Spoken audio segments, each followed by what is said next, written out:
देखिए ये क्वेश्चन जो है if one zeros of the polynomial, मैंने इस टाइप का क्वेश्चन से एक्चुअली बता चुका हूँ पहले भी वीडियो में, फिर मैं भी रिपीट कर रहा हूँ कि बोल रहा है if one zeros of the polynomial A square plus 9 ये होल ब्रैकेट में है इनटू एक्स स्क्वायर, मतलब एक्स स्क्वायर का कोफिशिएंट जो है वो क्या है ए स्क्वायर प्लस 9, याद रखिएगा, और एक्स का कोफिशिएंट क्या है 13 प्लस सी की जगह पे जो क्या है 6a है, तो is the reciprocal of other. बोला है कि इसका एक जीरो जो है ना वो अदर का रेसिप्रोकल है, तो फाइंड द वैल्यू ऑफ ए। मैंने ऐसे ही एक क्वेश्चन अभी बताया है आपको कि के की वैल्यू निकालने के लिए, इसमें ए की वैल्यू बोल रहा है आपको, इसके पहले मैं बताया हूँ उस क्वेश्चन में के की वैल्यू निकालने के लिए बताया है उसमें। तो आप ध्यान रखिएगा कि देखिए यहाँ पे के की वैल्यू ए की वैल्यू फाइंड करनी है, तो पहले हम ए बी सी छाट लीजिए, और 100% गारंटी दूंगा कि क्वाड्रेटिक इक्वेशंस के जो चैप्टर है ना उसके क्वेश्चंस ऐसे ही पूछे जाएंगे आपके।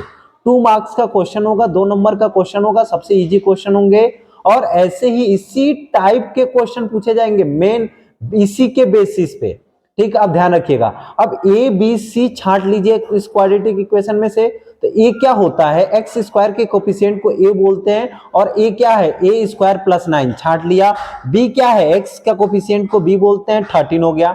सी जो होता है वो सी पूरा पूरा थर्ड वाला टर्म पूरा पूरा सी होता है, इसीलिए 6a पूरा पूरा क्या है वो सी है। अब इसमें क्वेश्चन में बोला है कि जो एक जीरोज है वो पहला जीरोज दूसरे वाले का रेसिप्रोकल है, अदर वाले का रेसिप्रोकल है, तो मान लिया कि let the other zeros be x. इसमें हमने मान लिया कि जो अदर जीरोज है वो क्या है एक्स है, तो फर्स्ट जीरोज क्या हो जाएगा उसका रेसिप्रोकल 1/x, इसीलिए प्रोडक्ट ऑफ जीरोज क्या होता है सी बाई ए। तो हम दो जीरोज है इनका प्रोडक्ट करेंगे x into 1/x equal to c क्या है 6a, और ये क्या है ए की जगह पर आप देखेंगे तो ए स्क्वायर प्लस 9 है, तो x से x कैंसिल हो जाएगा इधर, क्योंकि एक न्यूमरेटर है एक डिनोमिनेटर और मल्टीप्लाई के फॉर्म में, तो x x कैंसिल और इक्वल टू 6a अपॉन में a प्लस 9 था तो a प्लस 9 को उधर भेज देंगे, 1 से मल्टीप्लाई हो जाएगा, इसलिए a square plus 9 equal to 6a। अब हम जो है 6a को उधर लाएंगे तो a स्क्वायर 6a इधर प्लस में उधर जाके माइनस का 6a हो जाएगा प्लस 9 इक्वल टू 0। अब यहां देखेंगे आप तो एक क्वाड्रेटिक इक्वेशन फिर से फॉर्म हो रहा है a के फॉर्म में, a स्क्वायर के फॉर्म में, मतलब a वेरिएबल a के फॉर्म में क्वाड्रेटिक इक्वेशन फॉर्म हो गया हमारा। जो क्वाड्रेटिक इक्वेशन है अब यहां से बीच वाले टर्म को स्प्लिट करके हमें a की वैल्यू फाइंड करनी है, तो बीच वाला टर्म क्या है बेटा 6a है, और 6a को ऐसे तोड़ना है कि प्लस करें या माइनस करें तो क्या आ जाए, फर्स्ट एंड लास्ट को मल्टीप्लाई करेंगे तो प्लस का 9a स्क्वायर आएगा, तो मल्टीप्लाई करें तो 9a स्क्वायर आए प्लस का, और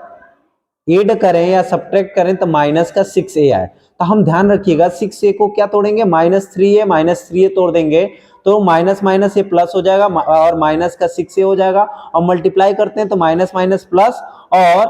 प्लस का 9 3 3 जा 9a स्क्वायर आ जाएगा। इसीलिए अब फर्स्ट एंड सेकंड में से कॉमन लीजिए और थर्ड एंड फोर्थ में से कॉमन लीजिए। फर्स्ट और सेकंड में से कॉमन जब हम लेंगे a स्क्वायर माइनस 3a में से, तो ए स्क्वायर ए कॉमन हो जाएगा, ए कॉमन होगा, ए से ए स्क्वायर को डिवाइड करेंगे तो ए बचेगा, लिख देंगे ब्रैकेट में माइनस, और ए से 3a को डिवाइड करेंगे तो 3 बच जाएगा। फिर हम थर्ड एंड फोर्थ में से कॉमन लेने की बारी आएगी, तो थर्ड एंड फोर्थ में से देखिए तो थर्ड क्या है टर्म 3a, फोर्थ का टर्म क्या है प्लस का 9 है। ध्यान रखिएगा यहाँ पे प्लस का 9 है, वो दिख नहीं रहा है आपको लेकिन वो प्लस है, गलती हो गई थोड़ी सी, सही से नहीं बना है प्लस। अब यहाँ पे हम 3a और 9 में कॉमन जो लेना है तो हम 3 कॉमन लेंगे, क्योंकि 3 1 जा 3 होता है और 3 3 जा 9 होता है, 3 से दोनों डिवाइड हो जाएंगे, इसीलिए हम 3 कॉमन लेंगे, और माइनस का 3 कॉमन लेंगे, क्योंकि हमारा ये ध्यान रखते हैं कि फर्स्ट जो ब्रैकेट में आया है ना वही सेकंड में ब्रैकेट में आना चाहिए। तो याद रखिएगा इससे भी आप कि 3 माइनस का 3 कॉमन लेंगे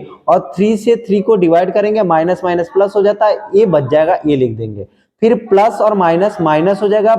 एक के बाद, और 3 से 9 को डिवाइड करेंगे क्या जाएगा 3 3 जा 9, ब्रैकेट क्लोज इक्वल टू 0। अब जो ब्रैकेट के बाहर है उनको एक ब्रैकेट में कर लेंगे, जो दोनों ब्रैकेट में थे उनको एक ब्रैकेट में लिख लेंगे और इक्वल टू 0 लिख लेंगे।